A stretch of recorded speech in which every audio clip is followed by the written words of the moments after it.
welcome back. It's been a while. I don't think we've ever taken this long of a break. We're live right now. It's American Hammers TV. We have a special guest tonight out of New Mexico, who's originally from England. So that's awesome. Gary, what's happening, Gary? Nice to meet you guys. Nice to meet you as well. Lee, my original co-host, my partner in crime. We go way back to 2013. Yes, we do. That's right. Yeah, man. Yes, we do. That's I've known you longer than any other hammer. Yeah. I've other than Ken, who I don't know if he's in the chat room tonight. Other than Ken, I've known you longer than any other hammer as well. Yeah. Yeah, man. Yeah. Cool. Took a long time to meet people. Now we're meeting people all the time because we got the channel going, so now we know everybody. So. Yeah, I know. It's nice. Yeah, it's nice. I feel guilty, but yeah, it looks like we got Ray Borum, who we're going to be having on in the near future. I think on a Sunday we're going to be having him on. He's in the chat room already. He says hello, and my son Max says hi, Dad. Hey, what's up, Max? And Charlie Walsh. Hey, Charlie. Hammers chat. What's up, brother? Like 2 in the morning there. I think it's 2 in the morning there. Oh yeah, 2 in the morning. Yeah, in the UK. Yeah, looks like, yeah. It looks like Selly's in here too. There, Gary. Yeah. Yeah, he's in here. All right, cool. All right, so the sponsors as usual. Thank you, drinkwaredesign.com. I'd like to thank Paul over there. I believe that's his name. He's the hammer involved in that company that out of Texas that makes these fancy mugs. You see Wayne drinking them too with the Dallas Hammers logo and the West Ham logo on it. You can have any different, any kind of logo you want on there. You can have I Love Lee, or Tompkins, or wait, did you get TCU logoed mugs? Did you get Tompkins on the back of that shirt, by the way? Nope. No, I didn't. I was afraid, like I told you off the air, I was afraid about my shopping cart. So I was afraid to get any personalizations. I thought I was going to go over budget. You know what I mean? Yeah. So I got no personalization on any. I've been thinking about, you know what? I've been thinking about that the same thing, because I have an away shirt from 2 years ago, a black one, that I love, but it's Arnautovic. I've got Arnautovic on the back because burn it. Oh yeah. No. You know what? I'm going to wear it. I'll tell you why I'm going to wear it. One, my hair covers most of the name anyway. But two, I think of my shirts as time capsules, right? And he was great for us that season. Yes. You know what I mean? So if I have, because that was a 17-18 season. Yeah. His name out, but so who here even knows? Nobody even. And dude, I'd wear a 15-16 Payet jersey, 100%. I would too. That was unforgettable. I'll never forget that. Yeah, that's what I mean. It's a little memory, a little nice memory, a better day. Well, Ray says burn it. Yeah, I tried to burn it, and I like it too much. I'd rather try to peel the name off the back than burn it. John Black is burping in the chat room. Neil Hogan, the guy from Australia, we're going to have him on the show as well in the near weeks or so. I think the 22nd we're going to have him on in the morning. He says it's 10:30 a.m. right now. He's watching, so he's been watching a lot lately, and I appreciate that. Neil, thank you so much, my man. And what's up, Max? Hello, guys. Yeah, so I'll get back in the chat room about the halfway point, so bear with me. And Charlie real quick says we're keeping him company while he edits the Hammers Chat video for tomorrow. So good luck with that. We love Hammers Chat. Okay. All right, let's get cracking. Oh, I gotta mention. Listen, did you mention Strava? Man, Strava. You gotta send me some more coffee, man. I'm fiending. I'm drinking like Pete's and all this other stuff. I love Pete's, but I thought Strava Kraut was just the holy water of coffee, and I would love to say that it's filling this cup, but it's not tonight, so I'm kind of depressed. But anyway, well, get yourself some tea. Yeah, well, there you go. Who had PG tips? I think it was Nick Tucker who was drinking PG tips on our show. So he recommended. He said he's sponsored by them, even though he's really not. But anyway, all right, guys. Gary, my man. So how on earth did you get into West Ham? You born into it? You fell in love with it? How'd it work out for you? A bit of both, really. So my dad sat me down one day and he says, "Son, West Ham is your team. If you don't like it, you can go live with your mother." That's Yes. Nah, that's not really true. Oh, so my that's not really true. It's not really true. My How does it go? Yeah, I know. My dad and all my uncles and my aunties, they were all West Ham supporters. So that's basically how I got into it. He started telling me stories about when he used to go and the trouble he used to get into, and the buzz he used to have and stuff like that. But yeah, but I'm pretty sure had I have not supported West Ham, he'd have shipped me off to my mother's house. 100%. So, did you grow up close to the ground? Were you able to go to the matches on Saturdays? Or? So actually, no. I'm actually from Suffolk, which is I don't know if you're familiar with any of the air bases that are in the UK, but I'm from a town called Mildenhall, and it's in East Anglia. It's about, depending on traffic or whatever, it's about an hour, maybe 45 minutes to an hour outside of London. And I used to have season tickets as a kid, and I used to go in the back of this van. My dad was very good friends with a steward. His name was Keith. I haven't spoken to him for many years, but I used to go to games in the back of this van. I used to sit completely by myself in the Bobby Moore upper stand, and then after the games, I used to get to stay behind and like walk on the pitch and stuff. And it was really cool because you'd be amazed how much money people leave when they're drunk in the size, like in the where their seats are. I used to find all kinds of things like money, cigarettes, condoms, whatever. Yeah. I can imagine. Yeah. So how on earth did you end up here? I mean, we know, but how did you end up here in America, man? So I was a contract chef for the US Air Force at the base between the two bases that I lived at. One of my best friends owned the contract, and I did it for about 10 years. But I met my wife. She wasn't my wife then, of course, but I was wrapping some vegetables up one day, and she's in the other room watching right now, so I need to be very careful what I say. So I was wrapping up some vegetables, and I saw this foxy young lady walking through the kitchen. So I nudged the guy that I was with, who turned out to be our supervisor. I said, "Hey, who's that?" And he said, "That's my new troop." And I said, "Oh wow." I said, "I bet you I could, seal the deal," type of thing. And she turned out to be a bet, and it was the best bet I ever made. So, really? You bet that she was definitely a bet. But turns out it was the best bet I ever made. So yeah, we have like 2 beautiful kids now. So, and she brought me to this wonderful place in New Mexico too. Not her fault, of course, but right. I was going to say, we talked about this right before we went live. You said you're in Clovis, New Mexico. Now, yeah, everybody in the chat room can take a drink because I'm about to mention I'm from Texas, obviously, originally. But I'm from a very long way from Clovis, New Mexico, because I'm from the Dallas area, which is hundreds of miles from where you are. But I know where you are, and you are really in the middle of nowhere. We're like the middle of nowhere. I mean, there's probably not a pub that opens for the matches at what would it be, 9 a.m. or 8 a.m. Yeah. So we actually only have one bar in this town that I live in, and it's not a very good bar either. If I'm completely honest with you, it's pretty shit. Yeah. I can imagine. Yeah, it's pretty rough part of the world. I mean, you're out in the desert. I think you said you're like an hour and a half from Lubbock. Yeah, about an hour and a half away from Lubbock. Yeah. Yeah, there's a special affliction among Texas Tech undergrads called Raider rash that you got to look out for.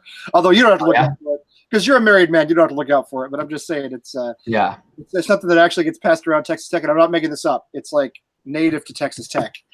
They've got their own STD, so you got that an hour and a half away. Oh, Jesus. Just saying, make sure you're. I don't know. If you go out to dinner in Lubbock, make sure you sort of like polish off the silverware, before you, because it gets nasty. So. Oh, I can imagine. Yeah. Well, we have to do that in the town that we live in anyway. To be honest, we have to polish everything off just in case. Well, it's probably dusty, right? Dusty as fuck, yeah.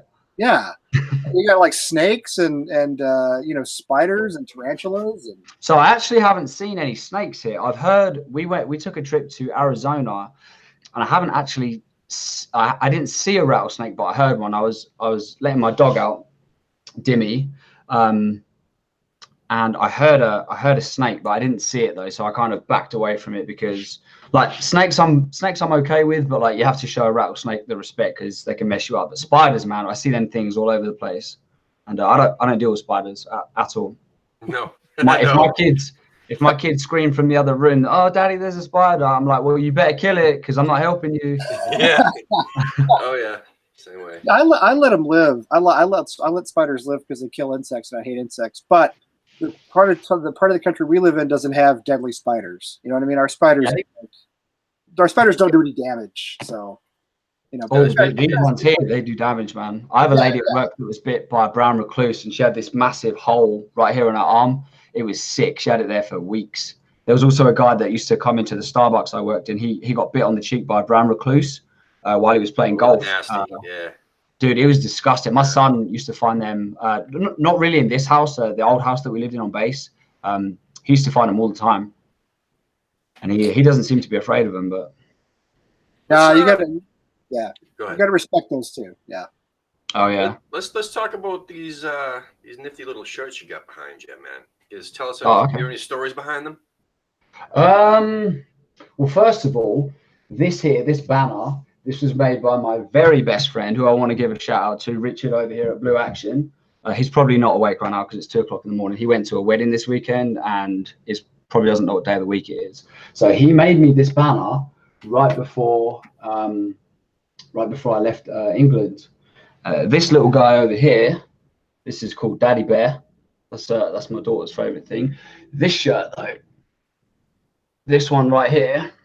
This was done in 2014. I actually wore this shirt, and it's actually signed by Julian Dix and Dean Ashton, and it also has dirt and grass stains from Upton Park when I played there. They used to do this thing, yeah, man. They used to do this thing. How did you play there? So there used to be this company. I don't know if they're still about, but it was called Away Day Football, and obviously you pay a bit of money, and I think it was like nearly £500. I think it was. I went down there for the day. You get the kit. You get to meet like Julian Dix and Dean Ashton. I've got a photo somewhere of it on my Facebook, and you get treated to the whole thing. Like they give you kits, like they sort your team out. I was on Julian Dix's team because at the time I played in defence. So it was Dean Ashton or the Terminator. I mean, I love Dean Ashton. Julian Dix, like it was tough. I think you made the right choice, though. I do. Yeah, I ultimately, so but that's still a tough decision. Yeah. Julian Dix, man, what a nice guy he is. I know from his playing days, he seemed like a real hard bastard, and I'm sure he probably is. But he was such a nice bloke to talk to. But yeah, so we got to walk around the stadium a little bit. We got changed in the changing rooms, and then we got to walk out to Bubbles onto the pitch, and we just played like 30-minute games because there was a lot of people there, so we had to play 2 or 3 different games, and obviously like a winner and losers bracket type of thing. Yeah. And the guy that made this, Richard, I took 3 of my best friends with me, Richard, Anthony, and Rob, and they got really drunk and just sung stupid songs about me all game. And it was that this shirt is possibly my most prized possession. I would not sell that for anything. Oh no, I think it's amazing. Oh, yeah, that's awesome. It's got like this dirt. You can't get that back. No, it's gone. It's buried under a complex. Yeah. Somebody's sleeping on top of that right now, and I don't mean in the dead kind of way either. Well, hopefully not. Yeah. Yeah. Hopefully, yeah. I mean, I don't know. The neighborhood's not as good as it used to be, so you never know. Yeah, that's amazing. It was pretty cool. There was they had camera crews down there as well. The footage, the storage unit where the equipment was being kept before it was edited was actually broken into. So they had to rely on people that were there with their phones to try and compile a bit of footage. There's literally one shot in the video where you can see me sort of leaning over the chairs, like the dugout chairs like this, and you can see my green jacket, and that's pretty much it. You don't really see much else, which is a bit disappointing, but you know, it is what it is. What was the most experience? Yeah. No, go ahead. No, go ahead, Tim. Go ahead. No, go ahead. No, I was just going to say you had the experience, which is the thing that counts. So I don't suppose you've met any West Ham fans in Clovis, New Mexico, have you? No, I haven't met any West Ham supporters. I meet a couple of there's a lot of Man United supporters here, obviously, as you'd expect. Right. There's a couple of Liverpool. I did meet a Newcastle supporter though, which is very interesting. Yeah, out in the middle of Clovis, New Mexico, a Newcastle supporter. But there is a guy who he's a PSG fan, but his Premier League team would be West Ham. Because I actually wore this top when I went to pick up my daughter from gymnastics once, and he was there, oh my fucking God, you love West Ham, bro? I'm like, that's my team, man. That's great. Got the accent down. That's really good, actually. I practice it at work every day. Everybody hates it. So at least he knows something. So you have somebody there who knows something about West Ham. So you have like at least one person you can sort of talk to or commiserate with, or yeah. There's a very big stereotype. Not so much anymore, but there used to be like, oh, Americans, they don't know shit about football. And it's very nice when you meet somebody from America who knows almost, if not more than you do, about like football. You know what I mean? Like Pierre Selly, who's in the Discord. One of the reasons me and him are very good friends is because he loves football. Yeah. So yeah. Yeah, he's in the live chat tonight too. Oh, he is? What's up? He's chatting away. Is he? Oh yeah, there's a lot of people in there tonight. Hey Tim, how do we get in the Discord? Tell everybody in case the people who are watching don't know, because I don't know. I'll do a repost. So basically, I posted a link. So if you follow our social media at all, it doesn't matter which one, Twitter, Instagram, Facebook. If you look at our previous messages or posts, I mean, I posted I think twice already the link. It's a funky link with like random letters and numbers and crap in there. So I'll have to do it again because I can't like recite it. You know what I'm saying? Like I don't remember it, and it's like DGBJ, fucking hieroglyphics. No, I could actually, if you give me a second, I could probably drop a link in there real quick. Yeah, man. If you could, yeah, that'd be cool. Well, I can do that. I'll make another post. I'll make another post for it as well tonight or tomorrow for anyone who's interested in hopping in there. It's growing, which is kind of cool. Yeah. I know. I'll put it on the website too. Yeah, the most active people in there are again, Gary, Pierre Selly. We also got Gingerbread, the guy from Maine that we Jimmy. Who had in there. He's very active in there. We got Gabe's active in there. Wally's been in there. Well, I wouldn't expect anything less from Gabe and Wally. Yeah. Well, 100%. They're awesome. And then there's also one of the more active people is Casey from Chicago Hammers. He's in there as well. So, and Jay from Iowa. Yeah, there's a bunch of people in there. Fucking Steve Mothersoul's been in there.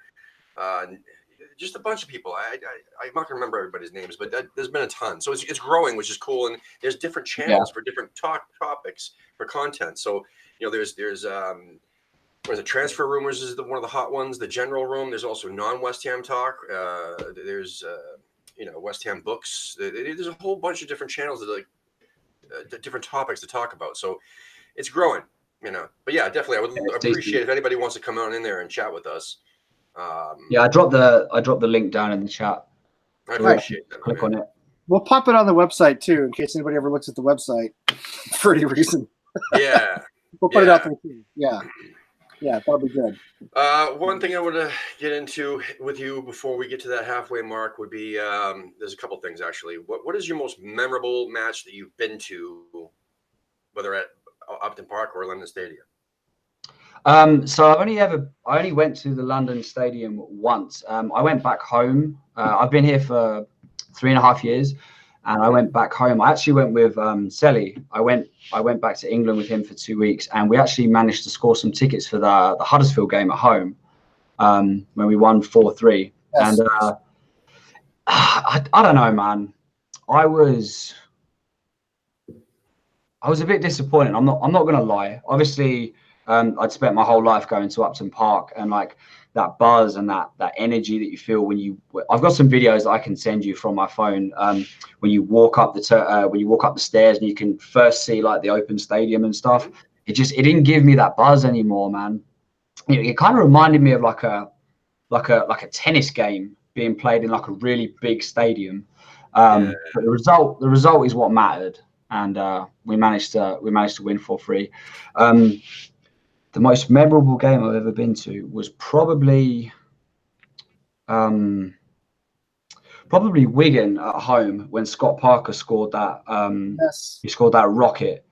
You bet. My dad was there, and I was extremely, extremely drunk. Like where we were standing, we were in the Sir Trevor Brooking stand, and where we were was literally where the rails are, where you would walk down to leave the stadium. And when he scored, everybody kind of stood up and sort of went forward a little bit, and we got pushed up against the railings and stuff. And that was probably my most memorable game. That was the end of the season. That might have been the last match of the season, if I'm not mistaken. Is that right? I think so, yeah. And it was the season Zola was manager, and we stayed up on like 35 points. And I think we pretty much had to win that match to sort of guarantee safety. And Parker, I think Spector scored an own goal, scored against us. And as he does. I think I'm thinking of the right one. Does that sound right, Tim? I think I'm thinking. That sounds about right. Yeah. But I remember Parker's goal and then his celebration afterwards, which was just like, the man played with passion. You know what I mean? He just, I still love Parker. I'm sorry, I still love it, and I love that goal. And I love the celebration afterwards. It was just like a combination of relief and and ecstasy, and just everything all rolled into one. It was great. It was a great moment. Great moment. Yeah. I just want to mention real quick, Dave Thornton just popped in the chat room. He says that he grew up 3 streets from Upton Park, but he's in Delaware now. So Dave, if you ever want to come on the show, just find us on social media and message us. We'd be more than happy to have you come on. And we're trying to, we're deviating, not deviating. We're expanding. What's the word? I don't know. Branching out. Right. Yeah. So we started off again. I've said this a million times. Just doing heads or people involved with supporters groups here in America, and that was the plan, just to do all the supporters groups. I didn't even think about, okay, well, what happens when we run out or whatever? Or what if we can't get one on and they bring somebody else in? Well, can we not bring them back again, but just somebody different? So anyway, we said, you know what, fuck it. We're going to interview everybody from all over the world as long as they're West Ham fans. But anyway, someone from Delaware, dude, most likely not in a supporters group. That doesn't matter to us. We'd love to have you. Love to have you on the show, my man. I know there's somebody from Rhode Island as well that we're trying to get on. Yeah. Just can't coordinate the. We want to have every West Ham fan in the U.S. on the show, and even those who are not in the U.S., like Americans living abroad. But like Gary, like you're obviously English, but living here in the U.S. Anybody who has a connection to West Ham. I don't even know if you've been following our show, Lee. Not really, no. But we've started having just UK West Ham fans on too that aren't just the YouTube guys. Yeah, so we had Steve Mothersoul on the other day, and he's just a West Ham fan from the UK. I knew Steve was on. No, I have been following. We had people, guests in our house this last week. Our friends from Philadelphia were here with 3 kids, and to be honest, it was really chaotic. So, the last week or week and a half has been. I'm just playing with you, man. No, but I knew Steve was on, and I know we started having some. Well, we had a lot of the Hammers Chat guys. We've had West Ham Fan TV guys. Yeah. Too. But I mean, you don't have to be a social media or a YouTube person to come on. You could be anybody. Exactly. Anybody, anywhere. So talk about what you love. Have Neil from Australia. He's going to come on. I'm excited about that. I'm gonna use a lot of like really hackneyed Australian expressions that they don't actually use over there. Like I'm gonna say, throw it up on the Bobby, mate.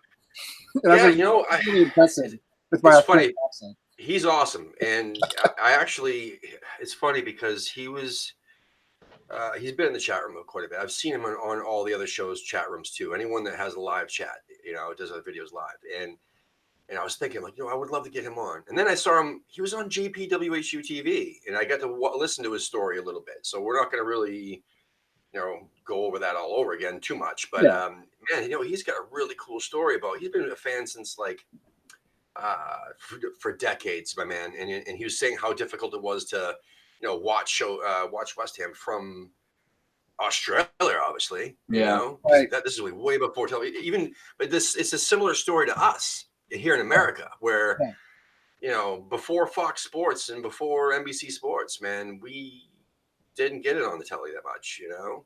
No, we've gotten a lot better about streaming stuff like that.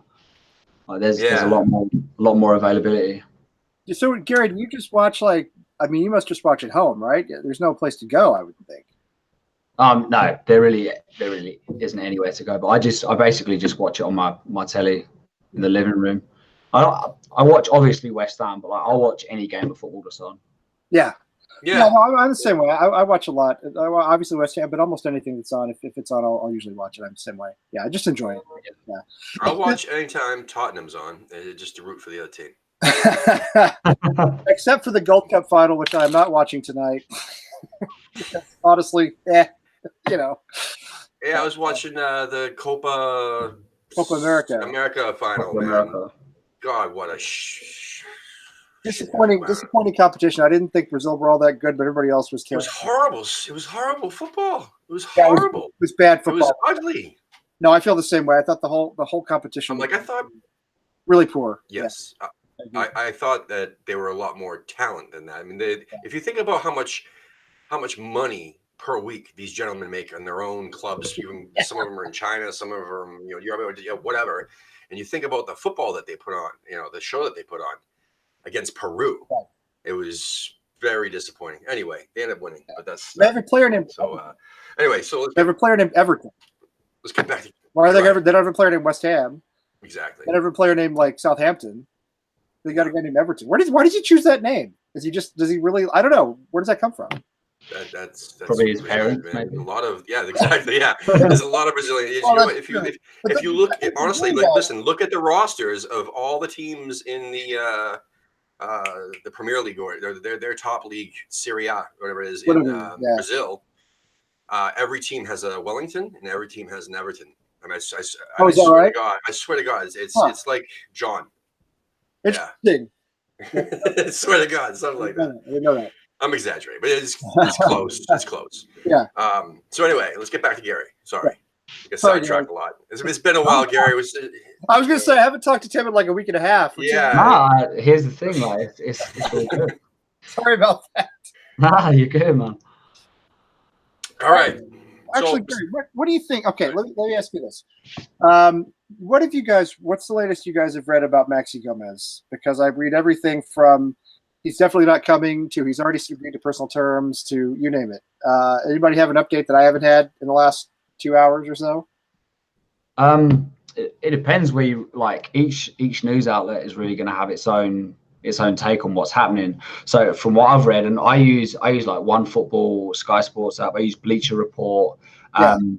So now that Arnautovic is gone, finally, thankfully, we're gonna meet the buyout clause, and like I said, depending on where you listen or where you get your information from, personal terms have been agreed, and there should be a medical scheduled early next week. But I don't know. Honestly, nobody knows except for the people directly involved, I think. Yeah. But why do you think these things happen? I'm curious about something. I just want to get your thoughts on this.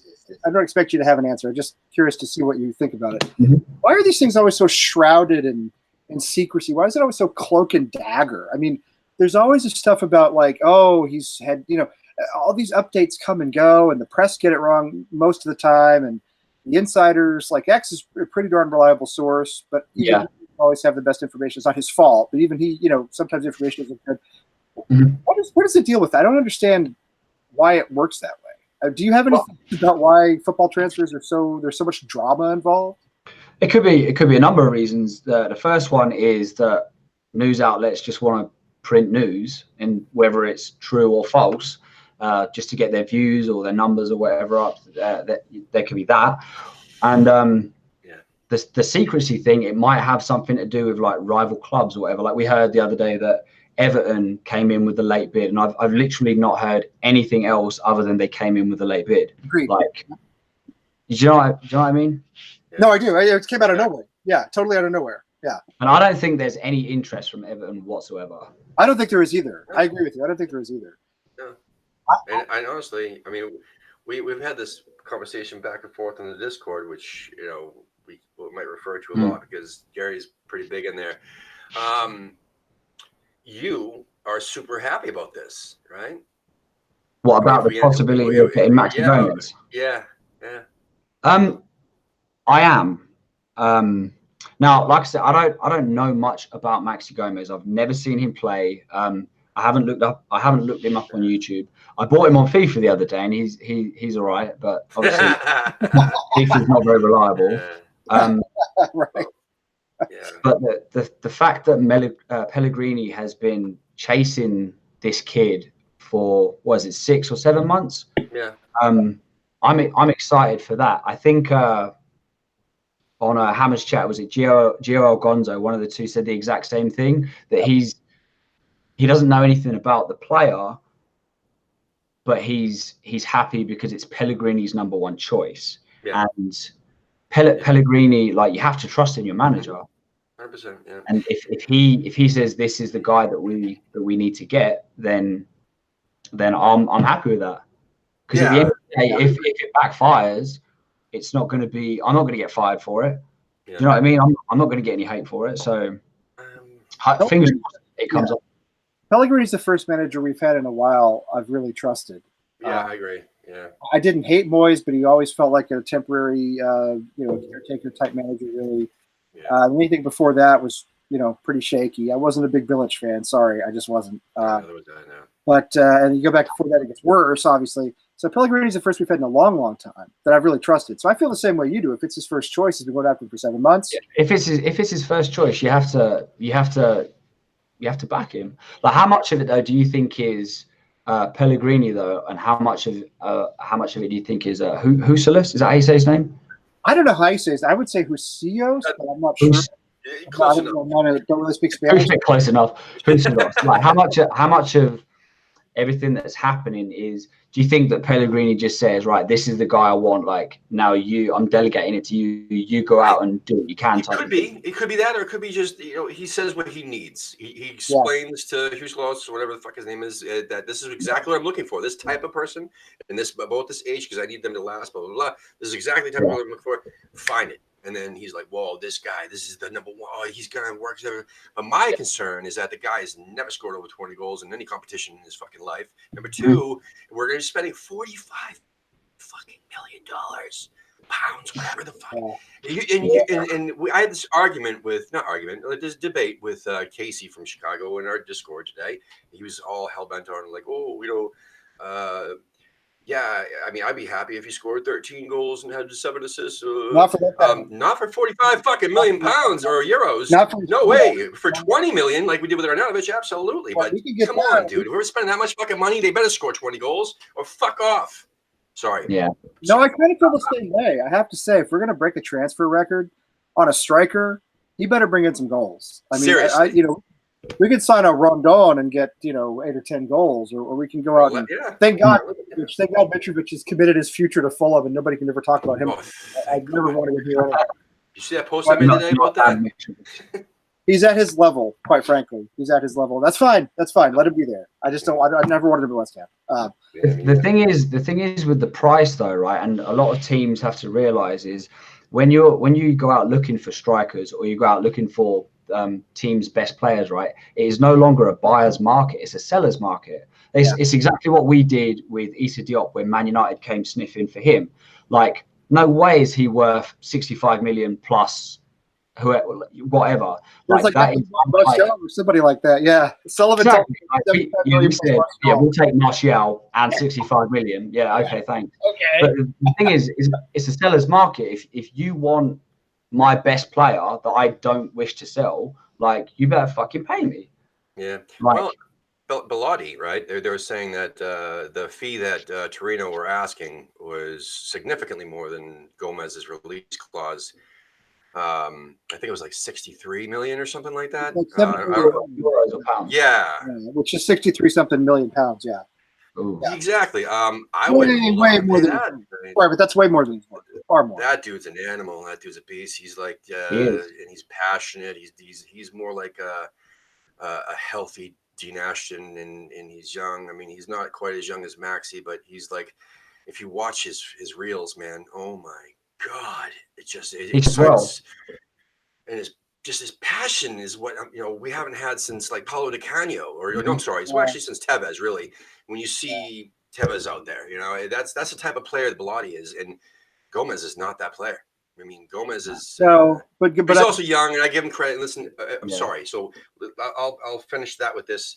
That yes, I trust Pellegrini, and if he thinks he can get 20 goals out of this kid, if the system and the players that he's already brought in and feels that Maxi Gomez is that missing piece, then I'd be mold. okay with it. You know what I'm saying? But at the same time, I'd be like, well, he better score 20 goals though. Yeah. You know, I'm expecting that. You know.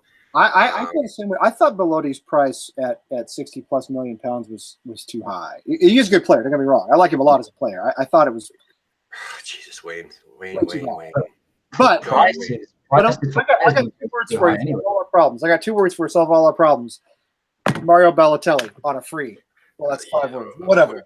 Are you watching the chat room, Lee? Is that what's going on? Because no, I'm telling you that if you want to sell, me a shirt tomorrow, sign Balotelli. There you go. It's BALO, like literally 1 letter at a time. Balotelli.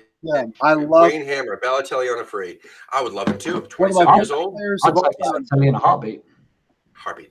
Right? I'm not crazy. Yeah.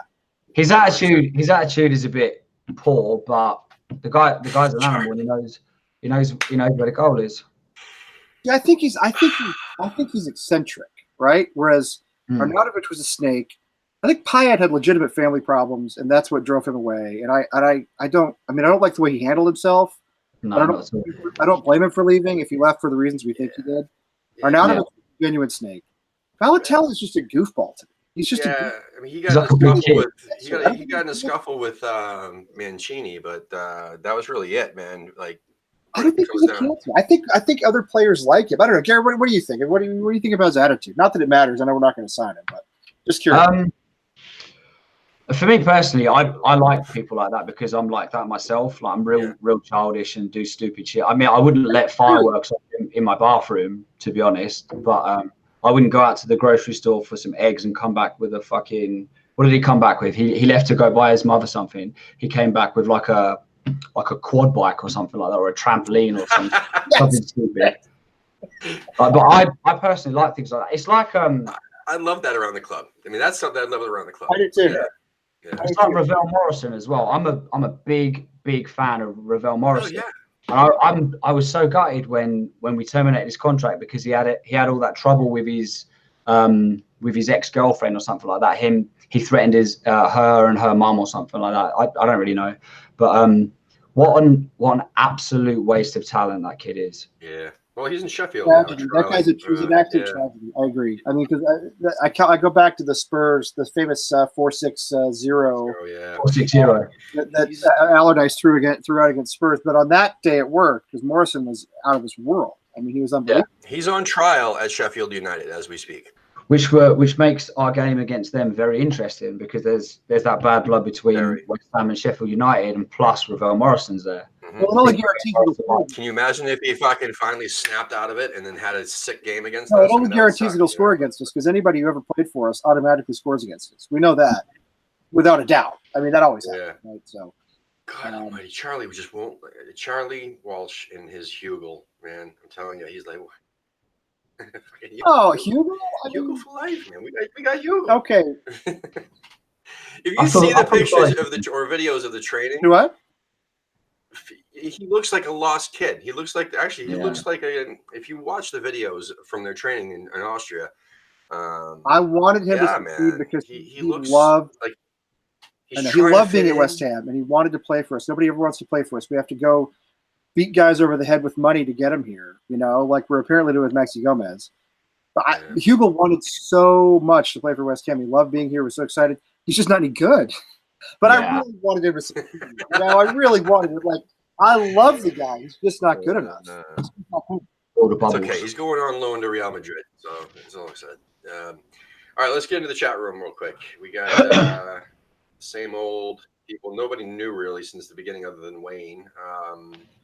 But yeah, there's been a lot of banter.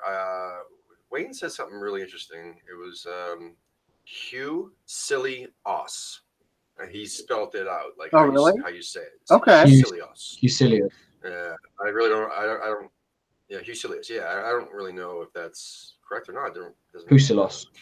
Anyway, everybody's asking how many Jamesons he's on. How many Jamesons he's had tonight? Because he's been in there quite a bit chatting. So anyway. Listen, guys, I really appreciate all you guys in there. It looks like you guys are talking amongst yourselves and not asking any questions. So I'm gonna skip right over this, but thank you guys so much for chatting along. And I like to see the new faces in here, like Pierre Selly.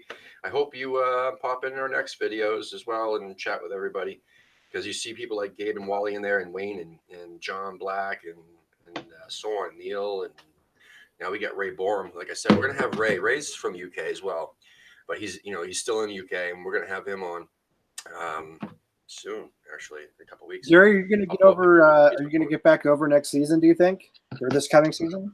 No. So obviously in the Discord they have the trips to London next year to try and go to it. What was it? You said it was Arsenal at home, Wolves away, or Wolves at home, Arsenal away. I think you said it was. But because I took a trip to England this year, so I won't be able to get. And we're going to Jamaica next year anyway. So nice. Now, are you? So are you in the military yourself, or it's your wife? I'm not. No, just my wife. It's your wife who's in it. Okay. Yeah. Okay. But you work on the base, or you? Yeah, I do the same thing basically. I work in the dining facility as a contractor. Gotcha. So you cook. Yeah. I mean, I can cook. That's what I don't really do much while I'm there. But I tell my wife I can cook. I just never do. Yeah.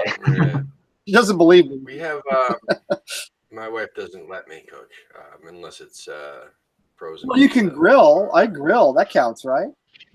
Oh, Jesus Christ! Today, at my daughter's birthday party, that's all I did was grill. Wait, what's her birthday? When was her birthday? Oh, God. Okay, my son's birthday was today. Yes. Yeah, my noticed. 6-year-old, and Mia turned 5. Is that right? So Andrew's a year older. Yeah. 5, yeah. Yeah, Andrew's 6th birthday was today, so he was very excited. Yeah. Happy birthday, Andrew. Too. They are trying. Right now, my boys have decided that they are going to sleep in the backyard tonight in a tent. Nice. Yeah, well, that was fun, man. There's no way they make it past like 10 o'clock, but we'll find out. They'll be sweating, man. It's hot. Yeah, it's hot. All right, so it's Hammers Polls time. Everybody who been following the show recently, we've been trying to throw in a couple Hammers Polls to discuss with our guest. And tonight, the most recent poll that they have posted that we're going to chat about is with anyway. Hammers Polls is at Hammers Polls on Twitter. It's hammerspolls.com. They're really cool dudes. Actually, we're going to try to start something where instead of us doing this with our guests, we're going to try to work out having a weekly show with the dude from Hammers Polls who lives in the UK to join us and do a weekly show of like just discussing Hammers Polls. So in the meantime, we're doing this. So anyway, with 4 Nowls already on the payroll, and the Austrian arsehole is out the door. Now he's gone. That lane. I'm not saying it.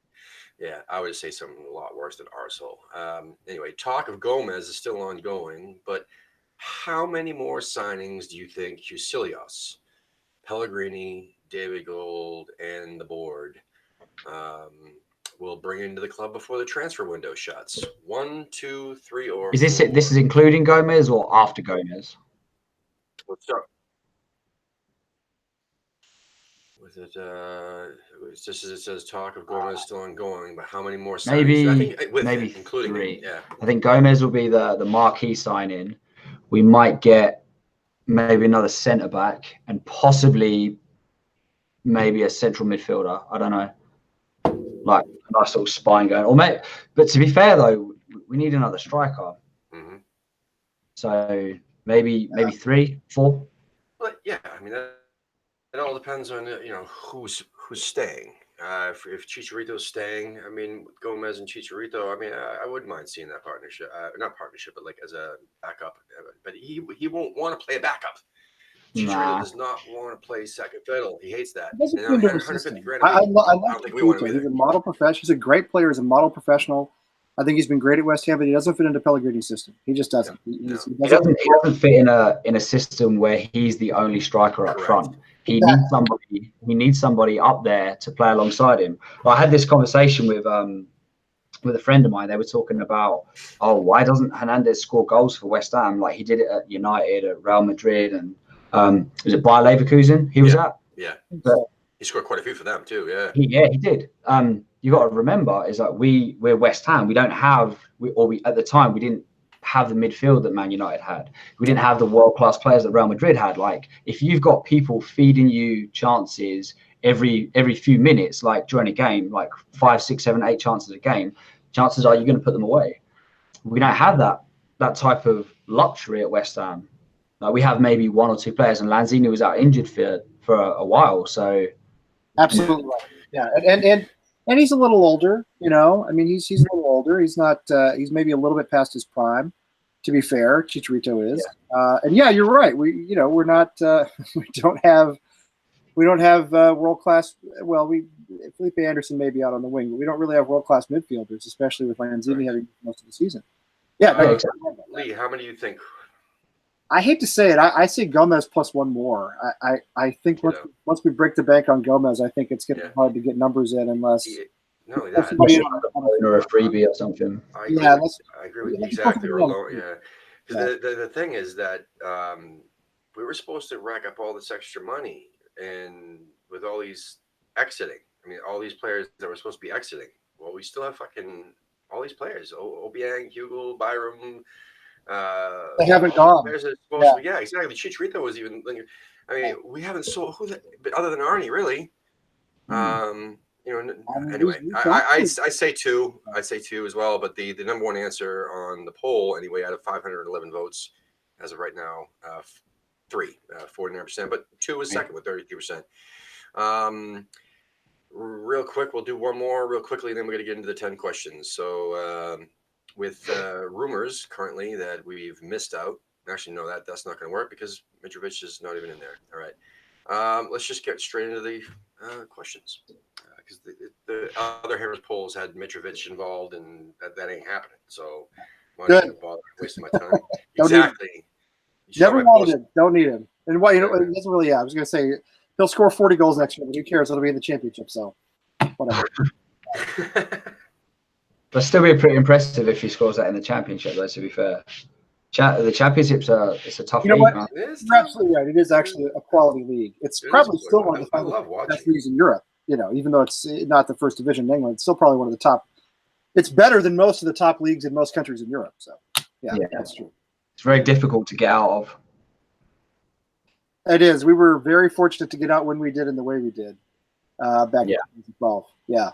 Yeah, very fortunate because you can get mired down there like Villa or Leeds. I know Villa just came back up, but like Villa spend like years and years down there. Years and years, exactly. And then like a Sunderland, you start falling, further down, and it becomes a real becomes a struggle. I mean, look at Ipswich. Ipswich just got relegated last year as well. Yep. They were in the Premier League, and then they dropped down. They hung around the Championship for a long time, and then eventually they just for a very long time, and then eventually they just succumbed to the inevitable.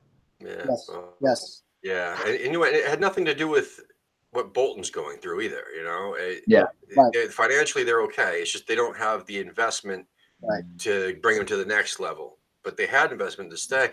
I don't know what happened. I think it was just because they got rid of Mick McCarthy.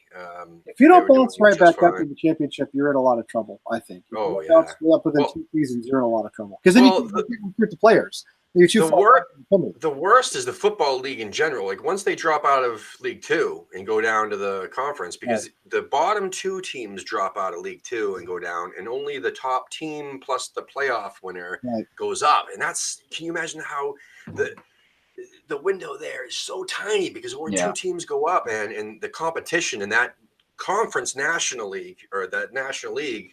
Yeah, that's an exciting league to watch, especially because those teams are looking so hard to get into the championship teams are looking to get into the Premier League. Well, they're looking to get back into the football league because there's which is significant investment for them, even though it's semi-pro clubs mostly. The stakes are extremely high. I mean, I follow the National League South because of Chelmsford City. Yep. Yeah, because I live in Chelmsford, Mass, and so I follow Chelmsford City. Also Truro City a little bit because I have a friend who lives in Truro and in Cornwall. So. Me too. I follow Truro. Yeah. It's actually a great league to follow. Surprisingly interesting and fun to follow, and very, very tough competition. Yep. Very tough. All right, 10 quick fire questions. All right. So how this is going to work is that you just say whatever top of your head, right? You don't. I guess you know what. We got a little bit of time, so I guess you can elaborate if you'd like to. But the shorter your answer, the better. Yeah, not too much. Yeah. These are the Inside the Actor Studio questions. If you ever saw that show, Gary, I don't know if you ever got that show in the UK, but inside the studio. Yes. A guy who loved to be very. He loved to kiss the ass of his guests for an hour and a half, and then he'd ask them these questions at the end. So anyway. Right. All right, my man. Irish coffee or hot toddy? Hot toddy. Favorite goal you saw favorite goal you saw West Ham score, and that could be in person or watched on the TV. Paolo Di Canio versus Wimbledon. Yeah, man, that's. Were you there for that one? Favorite. Were you there for that one? I was not. No. Actually, the best goal I've ever seen live is actually not scored by a West Ham player either. It was scored by Wayne Rooney when he lobbed Adrian from the halfway line after he fouled your boy James Tompkins. Oh no! It was a definite foul. It was a definite foul. Where's the stop broadcast button? We're shutting this shit down. All right. Where are we? Apple pie or meat pie? Apple pie. Awesome. A word that makes you happy. Shit. Favorite curse word? Cunt. Yeah, there you go. Yes. That's a good one. Team you love to beat? Man United. I like that one. That's what I said too. And a couple. That's the only other than Tottenham. That's the one other answer that's popped up. Nobody says Millwall. They're irrelevant, aren't they? Yeah, exactly. That seems to be it. But I don't think we've hated another club as much as we've hated them in the past, though. I mean, I don't know. Name a player, past or present, that epitomizes West Ham. Scott Parker. I like that. Yes, yeah. Thank you. Excellent answer. Thank you. That's cool. Solidly in support of that. Player that you enjoy watching in the current squad.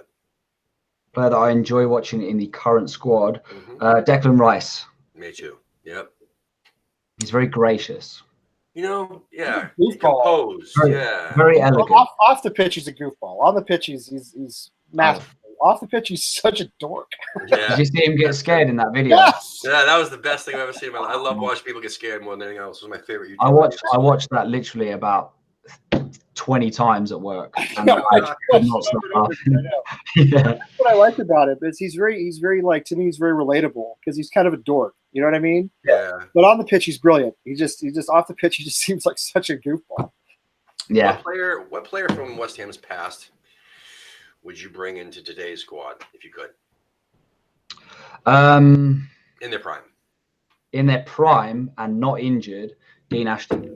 Yeah, that's a cool one. Yeah. I like hearing that one.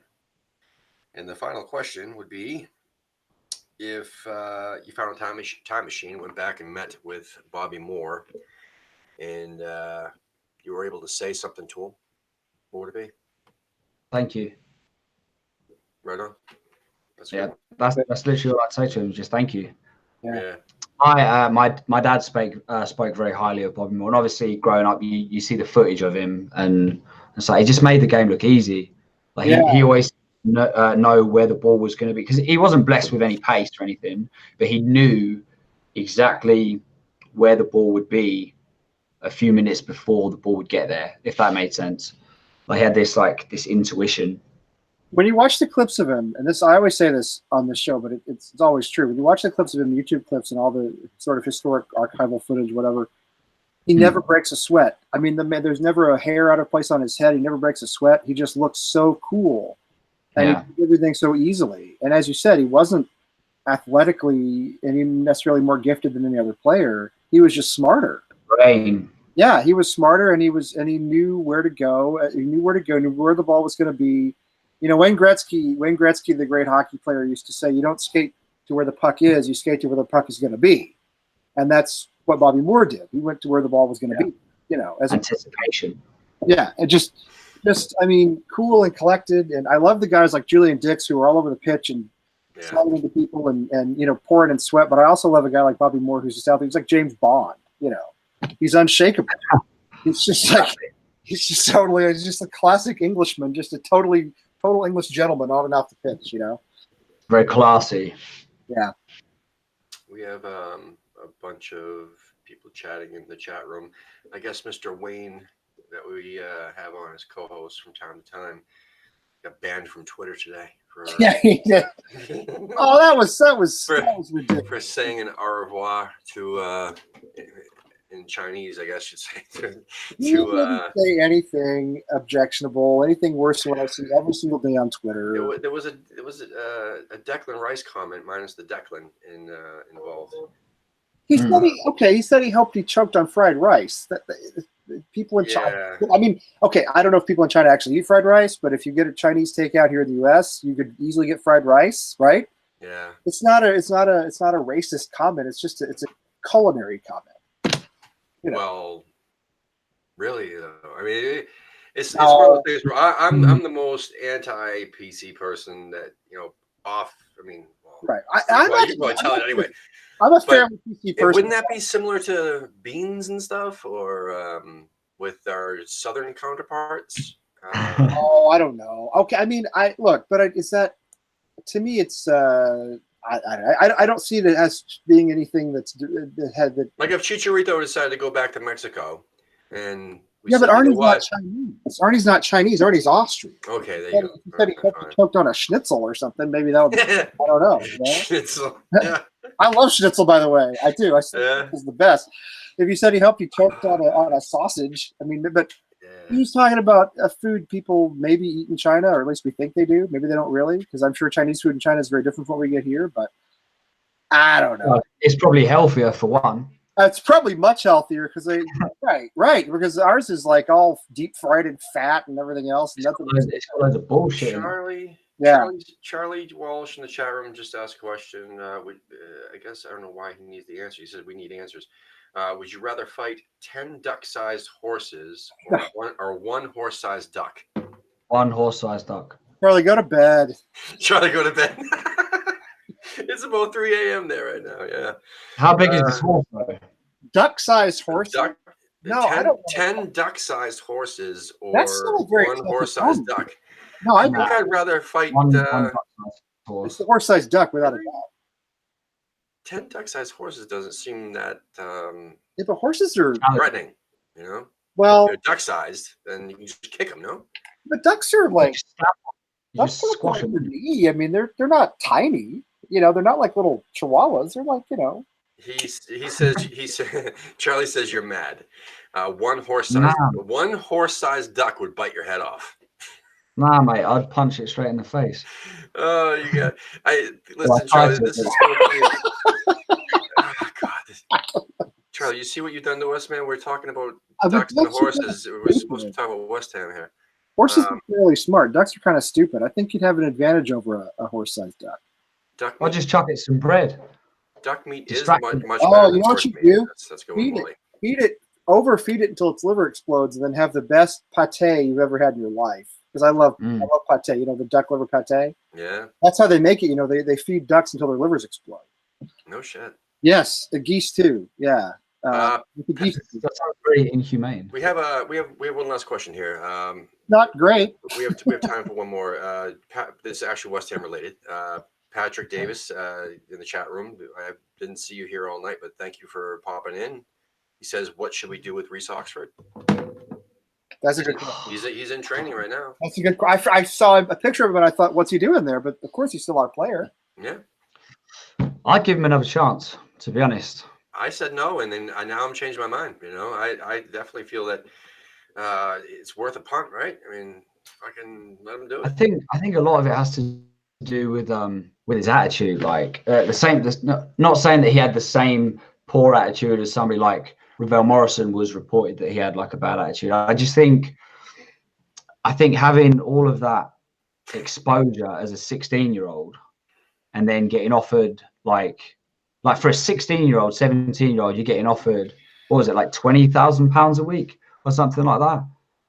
Do you know what I mean? I feel like maybe he started to believe his own hype or anything like that he didn't have to work hard because he was, it was just going to be given to him type of thing. Yeah. I don't know. I've got a soft spot for Reece Oxford. I'd give him another chance. I can't stand the piece of shit. I mean, I thought, listen, he's done nothing prior to. No, he hasn't. That's what I'm saying. So I was like, just let him go. Move on. But you know what? But now that he's in training, I'm like, fuck it. You give him a shot, see if he makes it through camp. If he makes it through camp just like everybody else, then shit. Let's keep. It's like Snodgrass though. Like Snodgrass, when he first came to West Ham, he was treated horribly, and he didn't produce. And then we shipped him on loan to Villa, and then he came back, and he was one of our most consistent players. That's true. Dave says, Dave Thornton in there says, well, with Obiang going, and if he is going, I mean, it seems like he's going. That leaves Rice alone unless they sign Medell at defensive mid. Now we could convert. I could see Oxford playing more of a central midfield and playing center back. He's too. That's why I'm too lanky, isn't he? Too lanky. But that's how I feel about Diop too, though. And I think that he needs to put some meat on his bones. Because listen, if you don't have meat on your bones and you're playing a physical position, you're at risk for injury, my man. You know, I don't want to see Diop go out with injury because he's not beefed up. Anyway, I love Isabel. Carlos Sanchez. Fuck off. What? God, someone says Carlos Sanchez. That's Patrick. Patrick, man. Listen, Patrick. I thank you so much. But I'm waiting for Carlos Sanchez to do anything. I mean, I watched just retire, and he sucked at Villa in championship. Last memory I have of him is of him and getting caught in possession at will. I hope he does good though. I'm gonna give him a shot too. He's in camp too. Like, give him a shot, I guess you'd say. I mean, he's with us. He's in camp. He's running around with the rest of the guys. Give him a shot, I suppose, if they mix out of camp. But I just say whatever. Trust Pelly, right? That's what we all comes down to. Gary makes a great point about Oxford, though. I mean, I think about, I have a godson who's 16. He's been on the show. I have a niece who's 16. I have a nephew who's about to be 15.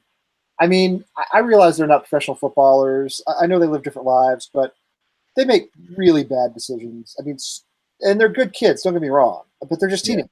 You know what I mean? They're teenagers. That's all. They're just teenagers, and teenagers make bad decisions by nature. I know I did when I was that age. So I kind of don't blame Reece Oxford in a way, as you said, when he got all that money at that age, for being, maybe not incredibly responsible with his behavior. See, I'm not, you're right. I'm not, but again, behavior, what does that mean? And I really don't give a shit. I mean, when it comes down to behavior, that doesn't really bother me as much as, is it disrupting? Right. Is it a bad way? Yeah. And secondly, can the guy play? Is he showing up to training? Is he playing? I mean, and if that's he can. But when he gets the opportunity, and he did play, didn't he play a couple games for us or something like that? Yes, he had an game against really a game against Arsenal. He was fantastic. We won a couple of seasons ago. Really? He had Mesut Ozil. I don't remember him at all. Yeah, I don't remember him at all. Yeah, I thought he was just anyway. No, he's had really good games for us. I mean, his debut. He's the youngest. The youngest player to ever make their debut for West Ham, and in that game, he was incredible.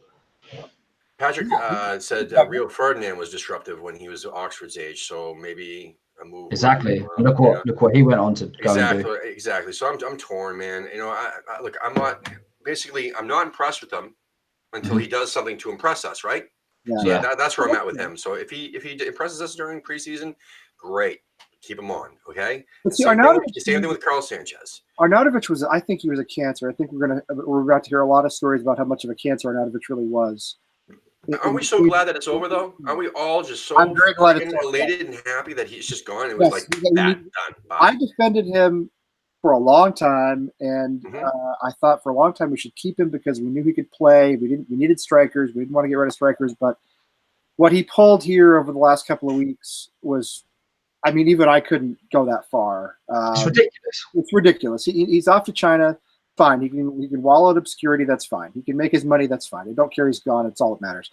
My point is that I think the other players hated him. I think Felipe Anderson really hated him. I think the other players hated him. I can't see that being the case for Reece Oxford, who's like 17, 18 years old. I can't see him being that disruptive at that age, right? They surely don't have any respect for him at that age. It's not like he can be some sort of disruptive presence the way Arnautovic was. You're right. I think a lot of Reece Oxford's problem is probably maybe because he got all of that money. Maybe like, I'm Reece Oxford. I'm 16. I made my debut. I had Mesut Ozil in my pocket. Like, I don't have to try. Maybe there's a laziness thing. I don't know. But we don't know. That's the thing. We don't know. Yeah, I don't think he's disruptive like Arnautovic was for sure. No. So let's just wrap this up. We're a little bit past time, but I just want to mention to everybody. I want to mention everybody in the chat room real quick that We had Ray Borum. We're going to have on soon. We had Jimmy, Gingerbread, whatever you want to call him, who's been in the Discord as well. Pierre Sully, thank you so much. Up there in Lake Sebago, up in Maine. Yeah. Yep. Dave Thornton, thank you so much. Patrick Davies, thank you for coming on in. Max, he was in there too. Tebow, man, good to see you again, brother.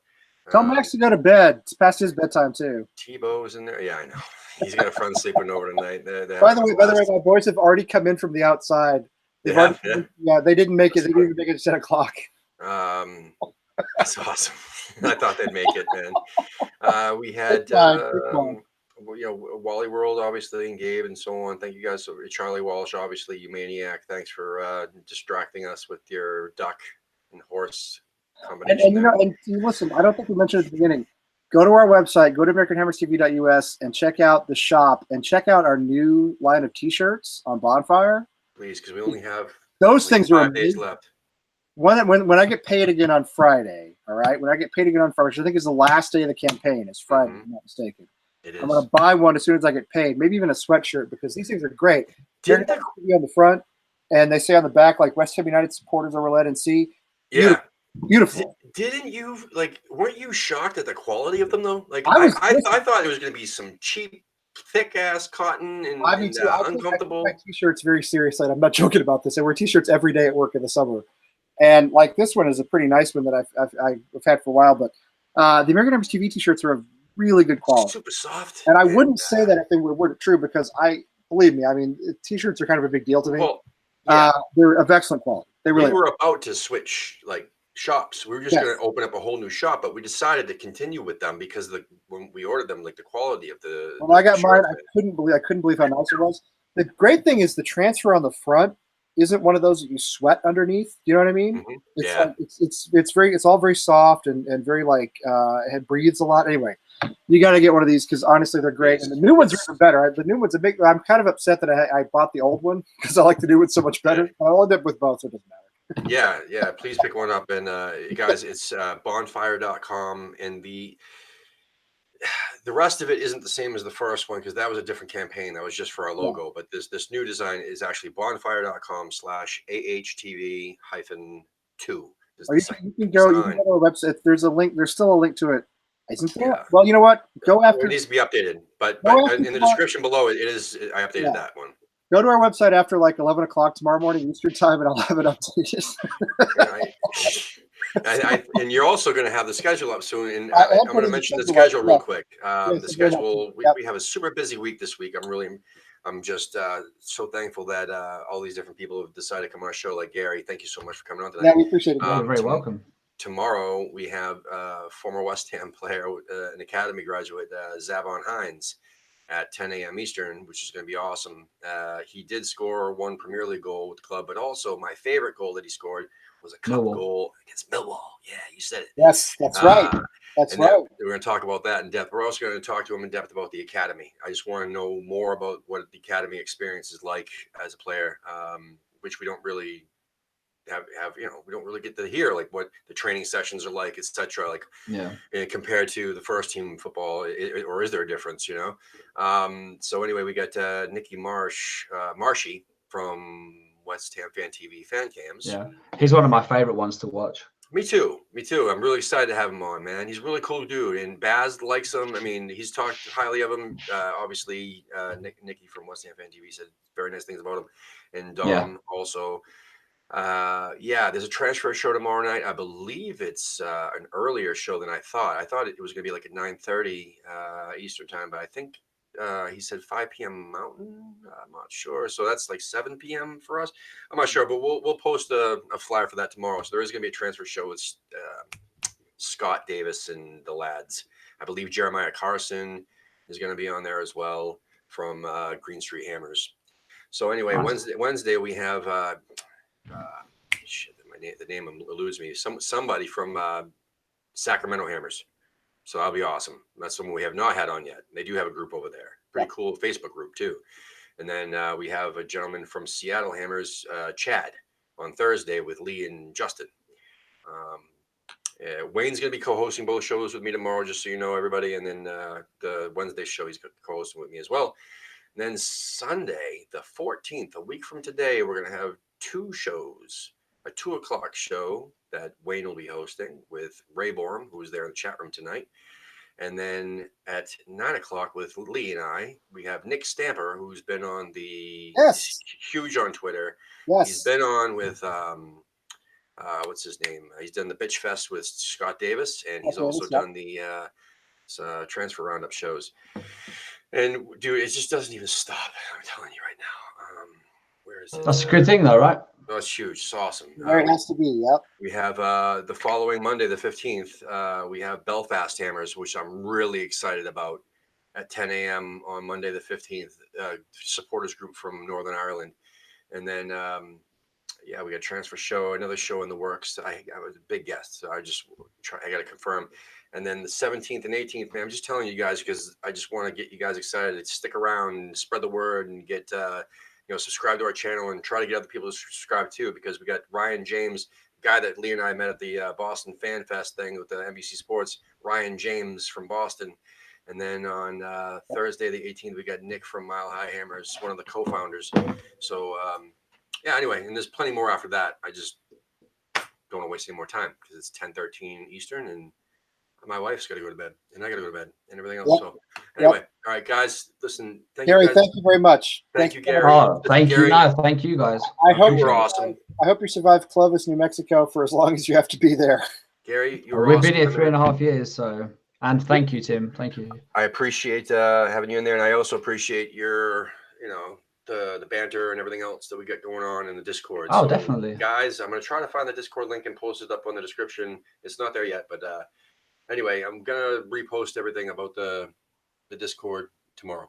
So keep an eye out for it. All right, guys, come on, you Irons. Just stick around real quick off the air, but come on, you Irons. Come on, you Irons.